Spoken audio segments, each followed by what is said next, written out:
In this video, we're going to look at derivatives. So what is a derivative? Well, for a function f of x, its derivative at x is the function f prime of x defined by f prime of x equals the limit as h approaches 0 of f of x plus h minus f of x all over h. Now this expression right here is defined as the difference quotient, or the rate of change between 2 points x and x plus h on the function f of x. And when we take the limit as h approaches 0, what we're doing is we're moving the second point closer and closer and closer to the first point, so that what we're really finding is the slope of the tangent line to the function f of x at the point x.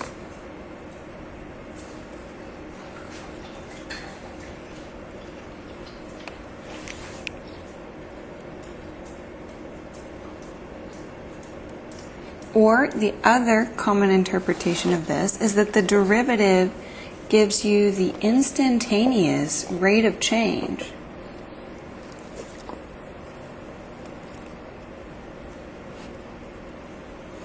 of f of x.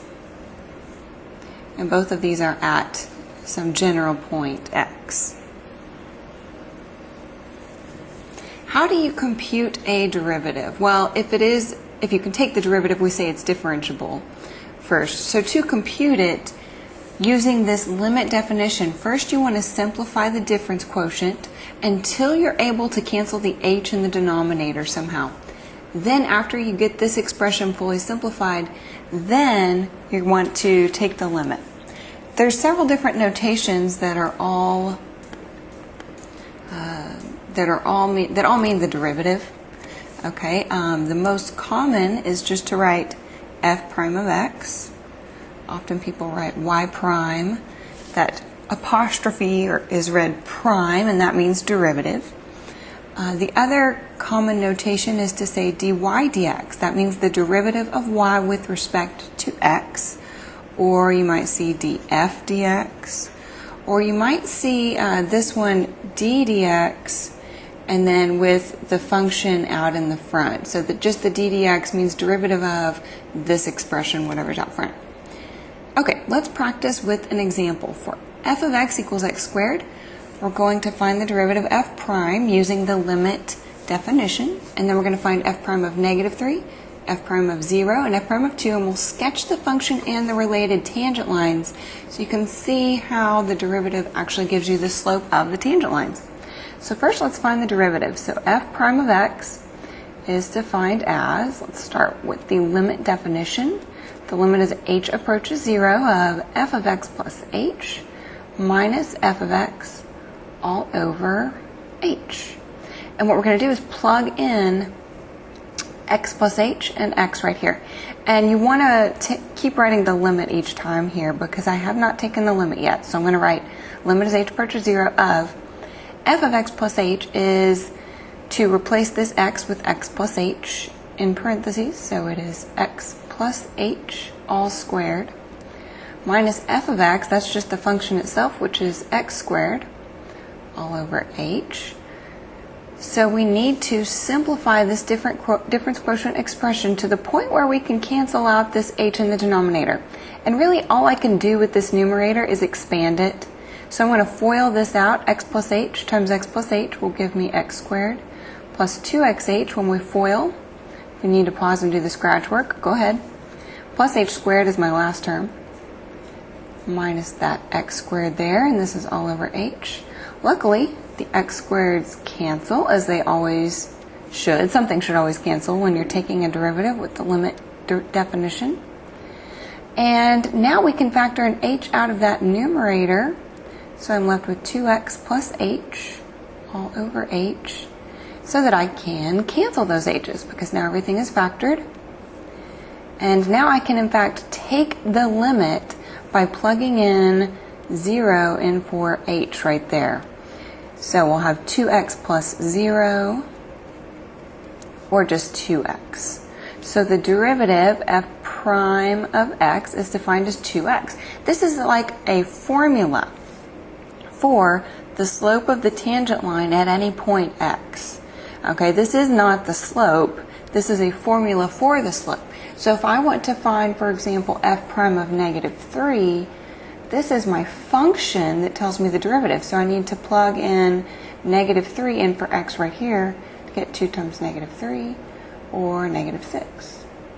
Or to find f prime of 0, we would plug in 0 for x. So that would be 2 times 0 or 0. And f prime of 2 would be 2 times 2 or 4. So let's sketch the graph of y equals x squared. There's 0, 0, 1, and -1, 1, then 2, 1, 2, 3, 4. Then 1, 2, 3, 1, 2, 3, 4, 5, 6, 7, 8, 9. That's going to be good. Okay, so it's this parabola. My best parabola there. Okay. Now we want to sketch the tangent lines at these 3 x values. So let's start with -3. So when x is 1, 2, 3, -3, there's the function right there. What this means is that the slope of the tangent line at this point is -6. Now, we can just kind of sketch the tangent line. -6 is very steep.